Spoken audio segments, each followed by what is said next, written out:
보궐선거 결과가 야당의 압도적인 승리가 돼서 이제 여러분들의 관심은 규제가 과연 변할 거냐 안 변할 거냐 거기에 이제 관심이 쏠려 있으실 텐데, 어제 이와 관련해서 한번 제가 방송을 했었죠. 그리고 관련해 가지고 제 뇌피셜 이야기를 좀 많이 드렸던 것 같습니다. 그리고 이제 시간이 조금 더 지난 오늘 이제 관련 기사들이 좀 나오고 있는데, 제가 어제도 말씀드린 것처럼 예측 기사가 많이 나올 겁니다. 그러니까 해당 언론사의 생각보다는 객관적인 사실 위주로 좀 보시고, 거기에 여러분들 생각이 어떤 건지를 좀 생각해 보시고 시장을 바라보시면은 시장을 보실 때 조금 더 좋을 것 같습니다 라고 좀 그 말씀을 드렸습니다. 오늘은 3개의 기사를 가져왔는데요. 첫 번째, 두 번째, 세 번째 기사는 거의 비슷한 기사니까 실질적으로 한 2개 정도라고 보시면 될 것 같습니다. 자, 첫 번째 일단 가볍게 보는 기사 보겠습니다. 자, 한강변 50층 아파트 오세훈표 부동산 세판짜기 과연 가능하겠냐? 중앙일보에 나온 기사입니다. 중앙일보에 나온 기사고요. 2021년 4월 9일자입니다. 자, 오세훈 서울시장이 이번 선거 기간 내내 문재인 정부의 부동산 규제 정책을 집중적으로 공격해서 규제 완화 공약을 내놨고, 서울 시민들이 지지를 얻어서 당선이 됐다는 거죠. 하지만 1년 3개월의 짧은 임기와 여당이 장악한 서울시 의회, 구청장과의 관계, 여기에 정책의 방향을 바꾸기에는 제한적인 서울시장의 권한 등으로 인해서 과연 공약 실현까지는 잘 될지 가시밭길이 예상된다. 오 시장의 기조가 현 정부의 정책 방향과 크게 다른 점도 불안 요소다. 10년간 한강 르네상스를 꿈꾸며 대규모 개발 사업을 이끌었던 오 시장의 재등정으로 서울 부동산 시장은 다시 한번 소용돌이에 빠지게 됐다. 하나씩 좀 볼게요.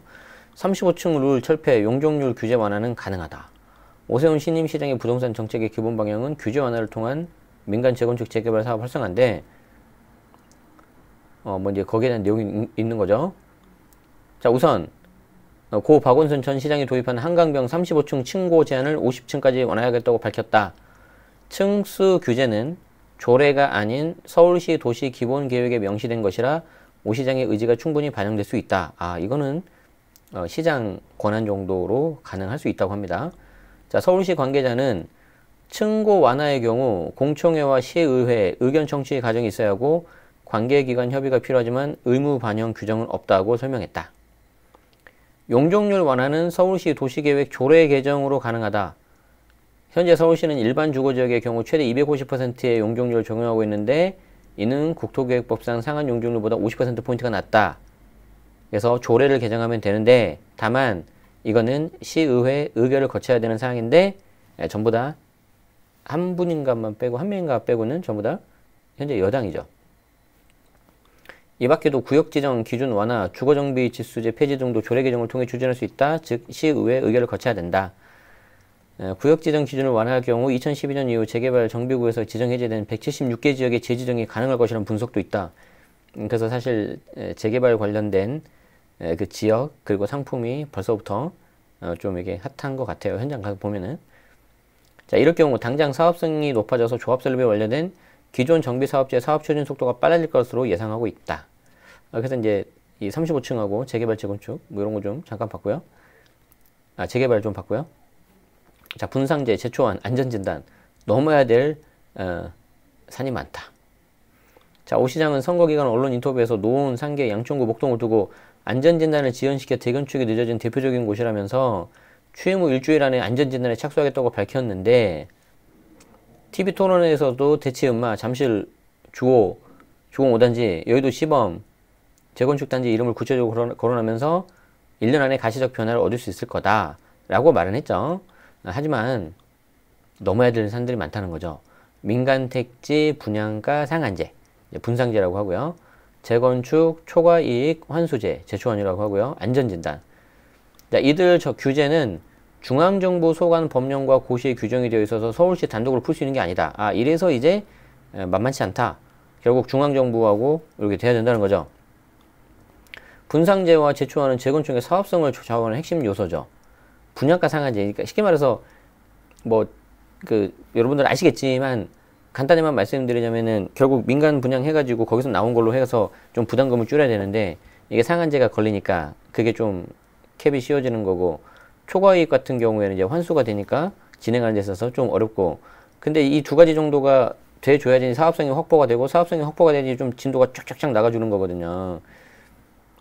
자, 재건축 추진의 동력이 되는 안전진단, 또는 안전진단도 중요하고, 지난해 6.17 대책을 통해서 절차가 대폭 강화된 이후 이 문턱을 넘지 못해서 사업 추진이 좌절된 경우가 많다. 기억나시죠? 6.17 대책할 때.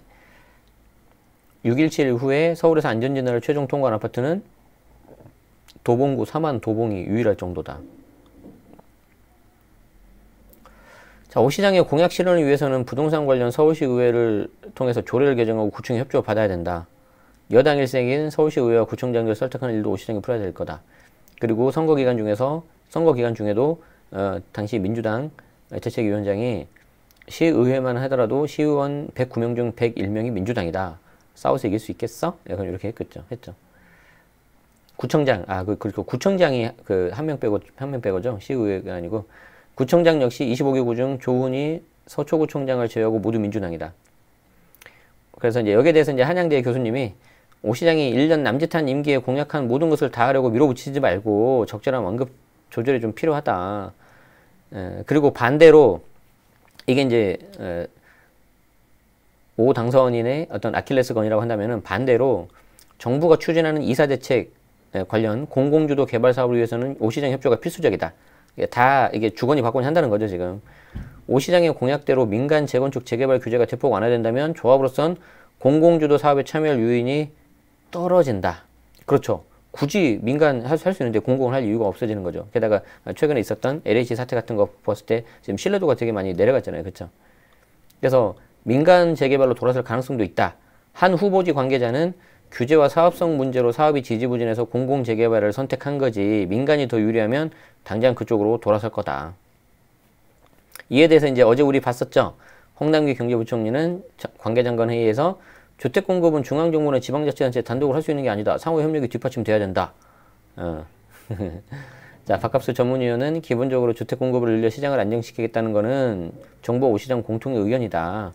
오시장의 도심 재건축을 속도감 있게 추진하고 정부에서는 3기 신도시 등 공공택지 공급 물량에 힘써면은 중장기적으로 시장 안정에 기여할 수 있다고 강조했다.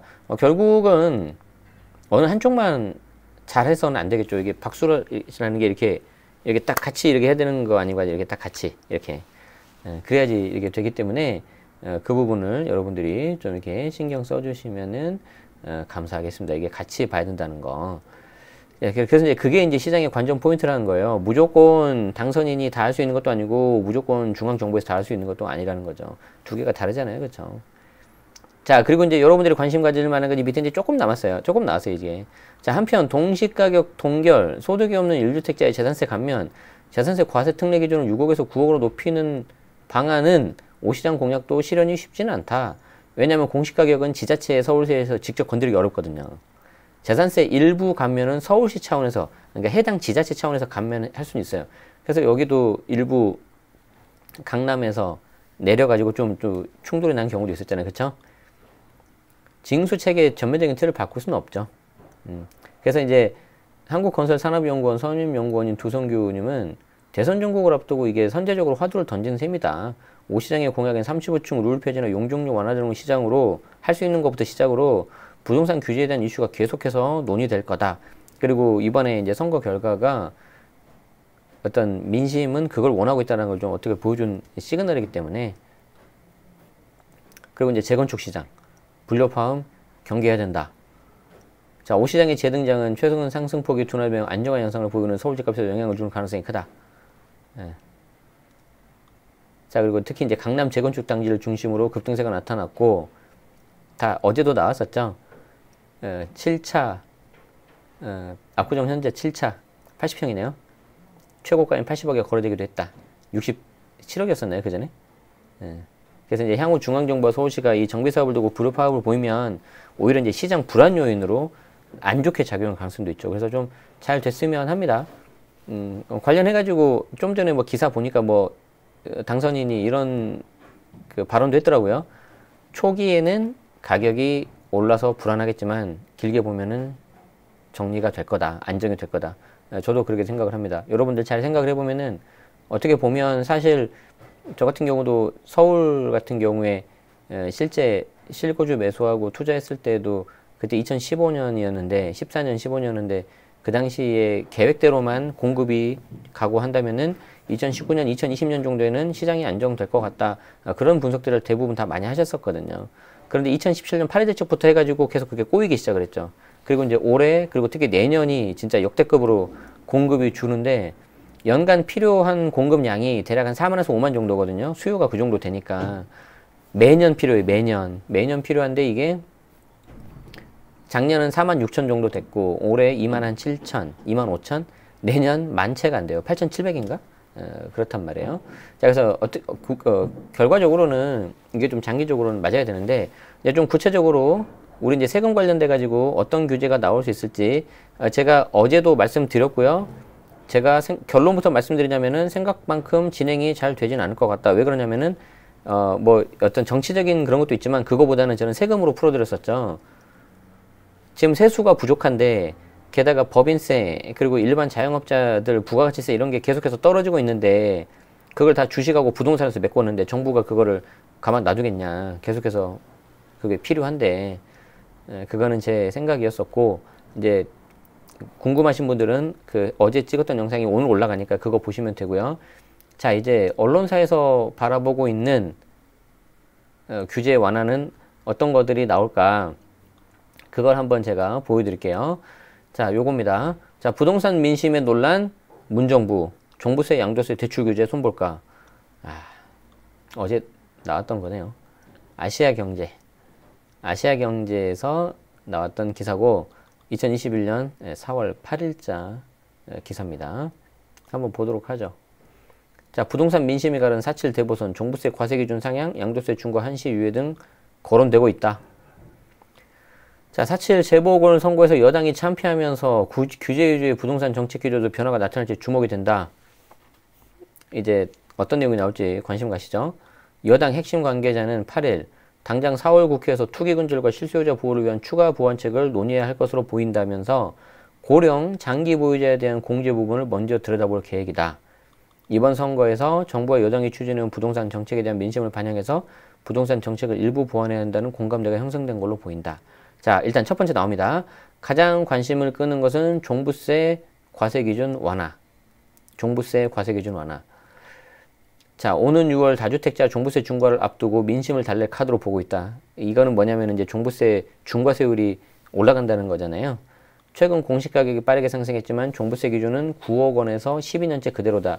이 9억 원조차도 1세대 1주택 단독 명의일 때 9억 원인 거지 전부 다 9억 원이라고 생각하시면 안 됩니다. 정세균 국무총리는 종부세 부과 기준이 정해진 후에 집값이 많이 올라서 1가구 1주택자에 한해 조정하는 정도는 종부세를 무력화하지 않으면서도 1가구 1주택자를 존중하게 되는 것이라고 밝혔다. 민주당 출신인 정승균 서울 강남구청장도 최근 여기에 대해서 9억에서 12억 원으로 완화해달라고 건의했다.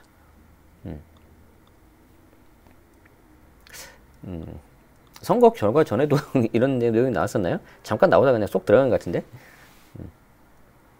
자, 국회에서도 이달 임시 국회가 열리면 종부세 문제가 논의 테이블에 오를 것이라는 관측이 나온다. 자, 일단 첫 번째 예상하고 있는 게 종부세네요. 종부세. 한번 적어볼까요?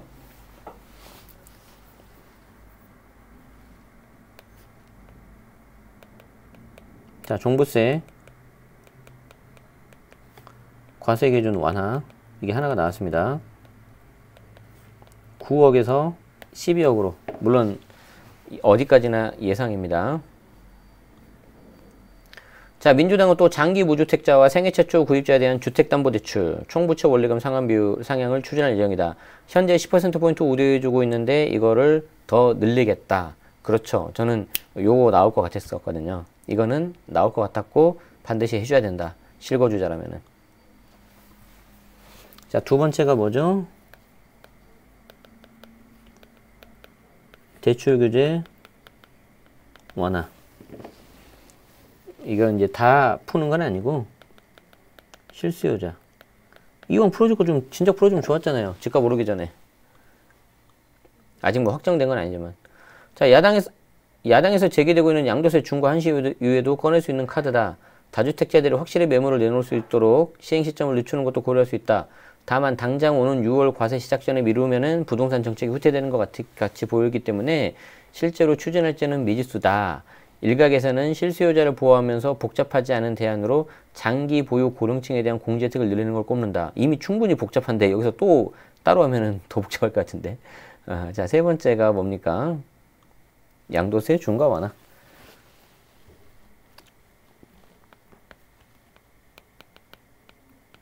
양도세 중과 완화. 이게 2020년에 작년에 한시적으로 한 6개월 정도 해봤었죠. 거기서 좀 거래가 되긴 했었거든요.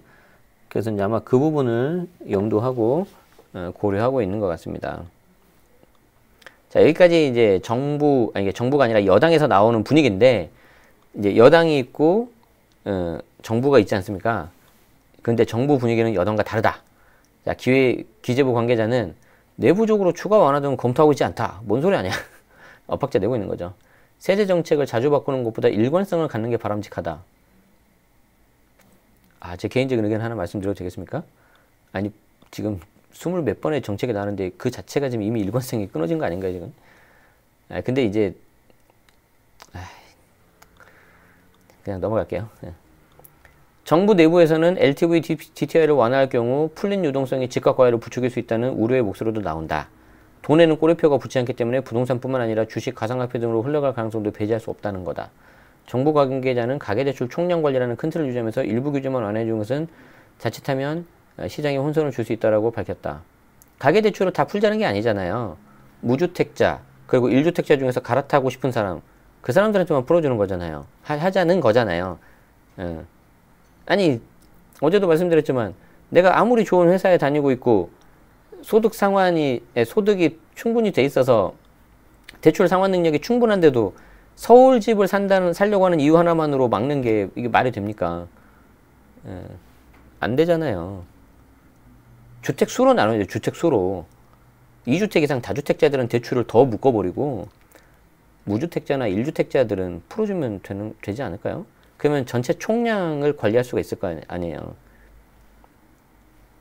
아니, 무주택자들, 우리 특히 이제 사회 초년생들은 언제 돈 모아서 집을 사요, 이거를. 근데 이제 좀 안타까운 게 설령 이거를 지금 풀어버리면은 값이 올라간 상태에서 또 집값을 떠받치라는 모양새로 비칠 수 있잖아요. 그러니까 좀 하려면 미리 좀 해주던가. 제가 2018년에 쓴 책에도 적어놨고 2020년에 낸 책에도 그렇게 적었거든요. 물론 제 개인 의견을 당연히 안 보시겠지만 다른 전문가분들도 많이 말씀하셨으니까 제가 말씀드리는 겁니다. 하나만 더 볼까요? 비슷해요, 내용이. 내용이 비슷합니다. 파이낸셜 뉴스에서 나온 거고요. 2021년 4월 8일 어제 나온 거네요. 그리고 이제 수정은 오후 6시 해가지고 제가 좀 아마 잘 못 봤던 것 같아요. 자, 부동산 규제 완화 공언한 여당, 이게 민주당. 정책 수정 부담은 기재부. 약간 헛웃음이 나왔습니다. 죄송합니다. 웃어서. 자, 4.7 참패 불똥튄 정부, 종부세 재산세 완화 논의 예고, 1주택 대출 규제도 풀자는 방향, 세수 부족, 저는 세수 부족 때문에 못 풀 거라고 했죠. 부동산 과열 등 우려, 정부는 정책 일관성 가져야. 자, 재보선 기간 거론된 부동산 세제 완화책, 종부세, 과세 기준 완화하자, 양도세 중과 한시적으로 유예해보자, 대출 규제, 장기 무주택자, 그렇죠. 생애 최초 구입자, 여기는 풀어줘야죠. 이 사람들도 당연히 원하는 곳에 집 사고 싶을 거 아니에요. 근데 왜 그걸 무조건 막아요. 그쵸? 아휴. 내용은 비슷합니다. 그런데 내용이 비슷한 거라고 보니까 이거 외에는 지금 뭐 나올 만한 게 별로 없나 봐요. 좀 안타깝네요. 그쵸? 여당 공약이 단순히 선심성이 아니었던 걸 증명하기 위해서라도 관련 정책을 수정해야 되는 입장에 놓였다. 특히 이번 선거 패배 원인이 부동산 정책 실패에 따른 민심 위반으로 분석되는 만큼 공약이 아니었던 정책이더라도 수정이 불가피하다는 목소리가 정치권을 중심으로 커지고 있다. 여당 입장에서는 지금 진퇴양난일 겁니다. 선거 결과를 좋게 하기 위해서 정책을 막 냈었는데 그 중에 일부는 뭐 야당도 마찬가지겠지만 선심성 공약이 있지 않았겠습니까? 근데 선거 졌다고 해서 나몰라라 해버리면 오히려 이제 더 문제가 되겠죠. 왜? 내년 대선이 있으니까. 근데 이제 여당은 그렇게 하는데 정부 입장에서는 또 다 할 수는 없는 거죠. 이제 엇박자 내는 모습이 굉장히 많이 나올 것으로 예상이 되고요. 그 엇박자 내는 순간 시장은 또 제갈길을 가니까 시간이 흘러가기 때문에 결국 피해자는 가장 많이 피해를 보는 사람들이 임차인, 그리고 무주택자, 그리고 그 다음이 1주택자, 갈아타기 하려는데 갈아타기 안 되는 1주택자, 그리고 그 다음에 다주택자가 될 것 같습니다. 비슷하게 나오고 있죠. 공시가 상승에 따른 재산세 부담을 완화하는 방해도, 재산세 하나 나왔네요. 재산세. 재산세 부담 완화. 이거 하나 적어 보겠습니다. 재산세 부담 완화는, 정말 이건 눈 가리고 아웅인데, 공시가격을 올린 상태에서 재산세 부담 완화가 어떻게 가능해요? 지금 특례세율 적용한다 하지만 그건 완전 눈 가리고 아웅하는 거잖아요. 조삼모사잖아요. 그러면 안 되고. 그리고 이제 종부세 아까 나왔었죠. 그리고 이제 8일 기재부 세제실 관계자는 세제실 여기서 이제 이 세법을 만들고 하는 곳인데 이쪽이 정말 핵심 부서거든요. 정말 우리나라에 가장 뛰어나신 분들이, 엘리트 분들이 계신 걸로 제가 알고 있습니다. 그런데 이 세제실 관계자가 여당인 더불어민주당이 내놓은 부동산 관련 공약 이용 관련해서 검토한 거 없다. 정책 효과를 보려면 일관성 가지고 추진하자. 아까 우리 나왔잖아요. 제가 알기로도 이 기재부에서는 항상 이렇게 하려고 하는 입장으로 제가 알고 있습니다. 그런데 이제 아무래도 이제 윗분들, 그리고 이제 정부 여당, 정부가 아니라 이제 여당 눈치를 상황을 좀 봐야 될 수도 있는 거죠. 아마 굉장히 일하기 힘드실 거예요. 앞서 더불어민주당의 선거를 앞두고 내놓은 부동산 관련 공약은 부동산 대출 규제 완화, 50년 만기 모기지, 청년 월세 지원 등이다. 이런 게 있는 거죠. 이쯤에서 한 가지 좀 팁을 드리자면, 내가 만약에 내 집 마련을 하고 싶은데 그냥 나는 내 실거주 마련하고 집값이 오르든 말든 지내고 있는 동안 대출 원리금만 잘 갚을 수 있고 그랬을 때 나는 내 집 마련하는 게 좋다 하시는 분들은 만약에 50년 만기 모기지 나오고 대출 규제 완화되잖아요. 이때는 무조건 사셔야 됩니다. 무조건. 이거 샀을 때 이게 나왔는데 한 1년 있으면 좀 떨어지지 않겠어? 이렇게 생각하다가 또 타이밍 놓칩니다.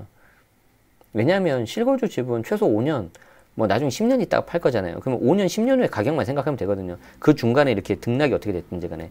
근데 이제 사람 마음이 그게 잘 안 되니까 어떻게든 막 저점에서 잡고 싶은데 절대 그런 건 없어요. 밑에 이제 대출 규제 내용 나와 있고요.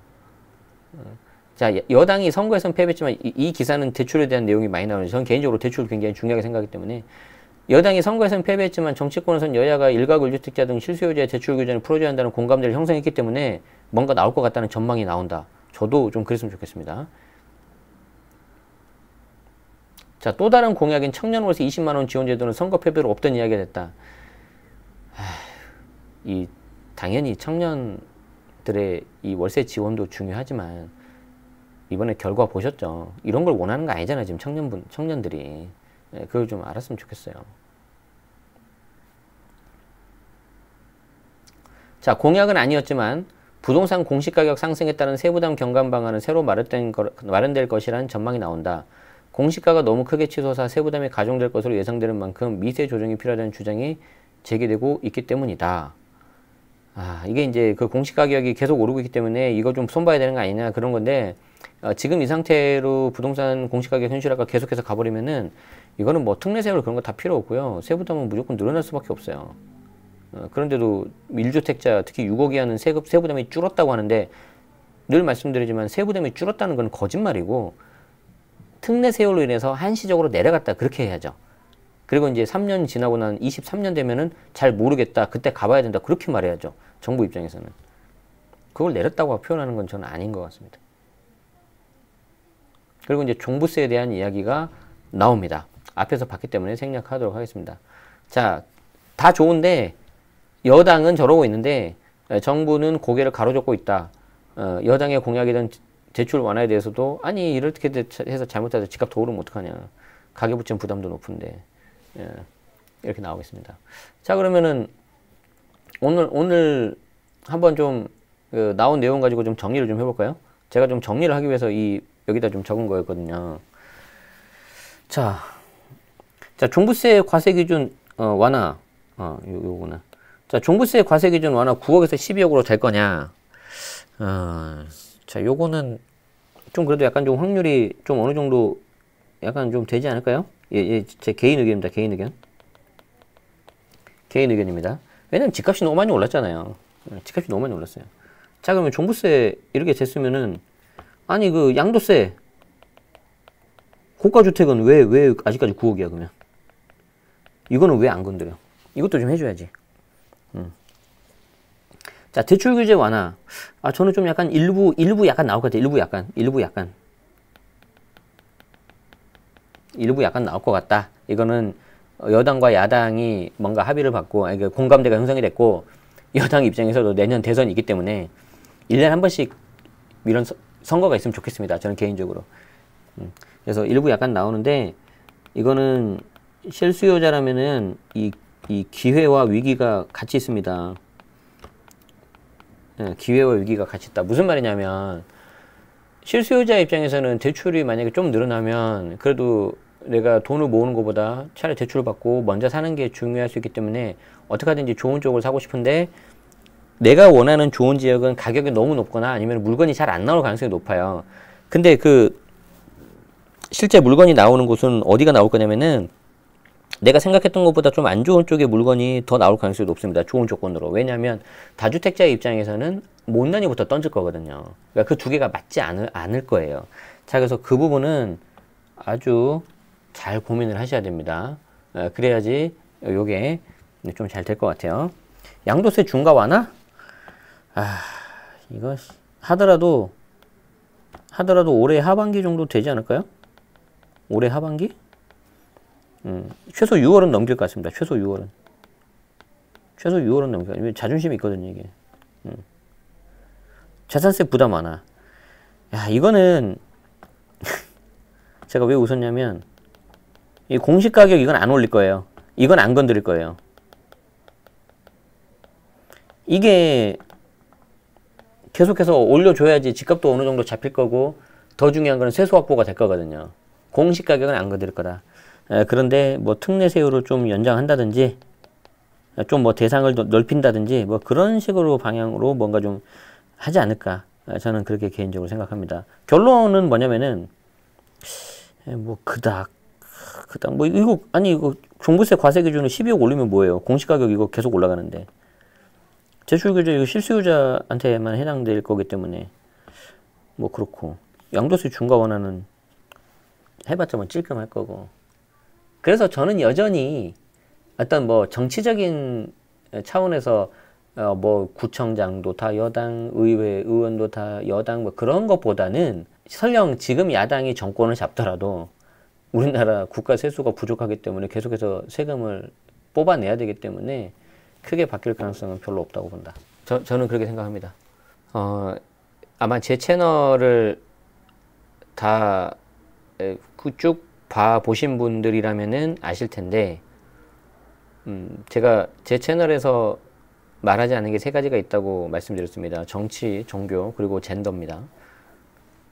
그런데 이 부동산 세금은 부동산 정책을 아셔야 되기 때문에, 부득이하게 지금 선거 결과가 나와서 좀 이게 간접적으로 이렇게 정치에 대한 이야기를 좀 할 수밖에 없네요. 정책을 좀 봐야 되니까. 저도 별로 좋지 않습니다. 싫습니다.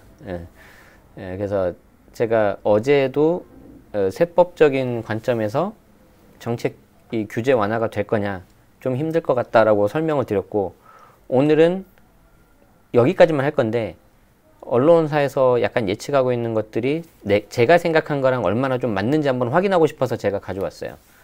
거의 다 비슷하게 나온 것 같아요. 그리고 이제 이게 실제로 진행될지 안 될지는 우리가 시간을 갖고 봐야 됩니다.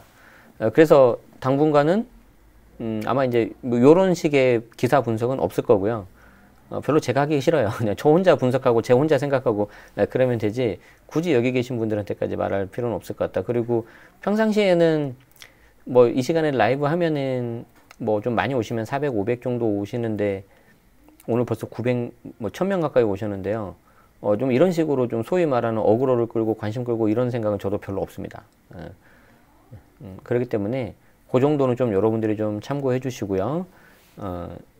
저 같은 경우는 계속해서 이제 부동산 세금 쪽으로 그리고 가급적이면은 최대한 객관적인 정보만을 좀 드리려고 하고 있습니다. 그 부분에 있어서 어떤 제 개인적인 생각은 많이 넣고 싶은 생각은 별로 없습니다. 다만 요즘은요, 저는 그렇게 생각을 해요. 눈 뜨고 코 베이는 세상이라고 생각을 해요. 특히 뭐 전부 다 그런 게 아니라 그냥 부동산 정책하고 세금 하나만 봤을 때 제 이야기를 잠깐 해볼까요? 원래 제 개인 이야기 잘 안 하는데 다른 건 모르겠고요. 저는 이제 부동산 세금 강의도 하고 제 물건도 관리를 해야 되기 때문에 정부 정책을 계속해서 꼼꼼히 보고 여러분들 안 보시는 보도자료나 조문도 보고 참 그렇게 관리를 하는 스타일인데 어느 때부턴가 보니까 그 정책 방향이 좀 이상하게 바뀌더라고요. 이상하게 바뀌었다는 게 뭐냐면은 분명히 처음에는 다주택자 투기 수요를 억제하고 실수요자를 보호한다고 했는데 투기 수요 억제는 계속 더 강화되고 거기에 실거주자 보호가 빠지고 있더라고요. 그게 제 개인적으로는 2018년 9.13 대책부터였어요. 주택임대 사업자 제도를 막 이상하게 바꿔가면서부터. 그때부터 좀 이상하다라고 생각을 했고 2019년 뭐 12, 16 나오고 그때부터 2019년 또 2월 달에 시행령 개정된 거 보고는 좀 이거 아닌 것 같다라고 생각을 했어요. 제가 이런 말 잘 안 하죠. 유튜브 때. 특히 1주택자 비과세인데 고가주택 비과세인 경우에 9억 초과분에 대해서 거주요건 들어간 거에 대해서는 굉장히 좀 많이 좀 그랬어요. 사실 이거는 1주택자 분들한테 굉장히 좀 피해가 갈 수 있고 손해가 갈 수 있다라고 생각을 해서 그러면은 계속해서 말씀드리는 그게 8회 대책에 나온 거였거든요. 다주택자 수기 수요 억제하고 실거주자 보호한다. 실거주자 보호한다. 안 맞는데? 그 생각이 좀 들었거든요. 그래서 이제 여기에 대해서 뭐 정부가 뭐 잘했다 잘못했다 이 말씀을 드리고 싶은 게 아니고 우리 스스로가 그거를 계속 공부하고 알아야지 우리 스스로의 소중한 재산을 지킬 수 있다는 겁니다. 여러분들이. 그래서 이미 뭔가 갖고 계신 분들은 그런 것들을 실수해가지고 세금으로 나가지 않게 조심하셔야 되고요. 이제 내가 뭔가 좀 해보려고 하시는 분들은 내가 할 수 있는데도 불구하고 왜 내가 은행 가서 내가 대출이 안 되고 왜 내가 살고 싶은 곳에서 내 능력이 되는데 안 돼라는 것도 이런 것들을 좀 아셔야지 되는 거거든요. 그래서 요즘 같은 경우에는 눈 뜨고 코 베이는 세상입니다. 진짜 조심하셔야 됩니다. 아시겠죠? 그런 사례가 무수히 많아요. 무수히 많고 제 주변에도 특히 이제 그 나이 드신 분들 막 70대, 80대 이런 분들이 세금을 뭘 알겠어요. 그리고 이런 유튜브를 언제 보시겠어요. 그런데 정말 어이없는 실수 하나 해가지고 안 내도 낼 세금을 뭐 몇 천만 원도 아니고 몇 억씩을 낸다고 생각을 해봐요. 실제 있다니까요. 그런 케이스가. 너무 안타까운 거죠. 자기들은 그냥 노후 생활 좀 편하게 살고 싶어서 집을 팔았는데 비과세는커녕 중과가 들어간 거예요. 너무 안타깝죠. 그래서 어떻게 해요. 제 능력이 안 되지만 이렇게 조금이라도 해야지 뭐. 그래서 제 말을 절대 믿지 마시고 100%라는 건 없기 때문에 절대 믿지 마시고 참고만 하세요. 참고만 하시고 여러분들 그 관련된 상담이나 그런 거는 전문 세무사한테 가시고요. 우리 제가 명사초청 특강을 하는 이유도 뭔가 내가 알고 가야지 상담이 가능해요. 근데 아무것도 모르는 상태에서 가면은요, 여러분들 상담비만 날립니다. 뭐 1시간에 적게는 뭐 1, 20만 원, 많게는 50만 원, 어떤 분은 100만 원도 하고 그래요. 그냥 시간 날리는 거예요. 안 되잖아요, 그러면. 그렇기 때문에 그런 취지로 하는 거기 때문에 오늘 아마 좀 새로 오신 분들이 좀 많이 계신 것 같아서 채팅창이 굉장히 뭔가 뜨거운 것 같아서 제가 좀 오늘 잘 말씀은 안 드렸는데 개인적인 이야기를 좀 말씀드려봤습니다. 네. 다들 식사는 하셨나요? 네, 저 오늘 날씨도 굉장히 좋은데 저는 이제 맛있는 점심 먹고요. 아마 이제 오후에는 좀 와이프하고 데이트 좀 하고 그리고 이제 또 주말에 좋은 시간 보내려고 합니다. 저는 사실 주말 이틀 다 못 쉬고요. 주말에 보통 하루 정도만 쉬어요. 근데 이제 그나마도 그것도 또 어떤 일이 막 몰리면은 막 쉬지도 못하고 있는데 그래도 재밌어요. 제 일 하니까. 직장 다닐 때는 이런 유급휴가 주말에 쉬는 게 정말 꿀이었고 그때는 또 그 나름대로의 맛이 있었고 또 나오고 나니까 또 지금은 일은 많지만 또 내일 하고 또 한 만큼 또 가져가고 하니까 그런 것도 좋은 것 같아요. 여러분들도 어떤 걸 하시든지 간에 여러분들한테 좋은 일 생기시고 건강하고 좀 행복하는 그런 시간 가지시면 좋겠습니다. 어쨌든 좀 더 차분하게 객관적으로 시장을 좀 바라보시고요. 오늘 말씀드린 정책들이 과연 제대로 실행될 건지, 그리고 안 되면은 뭐 때문에 안 되는 건지, 그리고 어떤 것 때문에 충돌이 날 건지, 그런 거 좀 보시면서 보면은 더 좋을 것 같습니다. 자, 오늘 시간 내주셔서 감사합니다. 네, 다음에는 좀 더 이제 깊이 있는 세금 이야기, 절세 이야기 해보도록 하죠. 오늘 함께 해주셔서 고맙습니다. 여러분, 여기서 마칠게요. 오늘 뒤풀이는 없는 걸로 하겠습니다. 빠이빠이.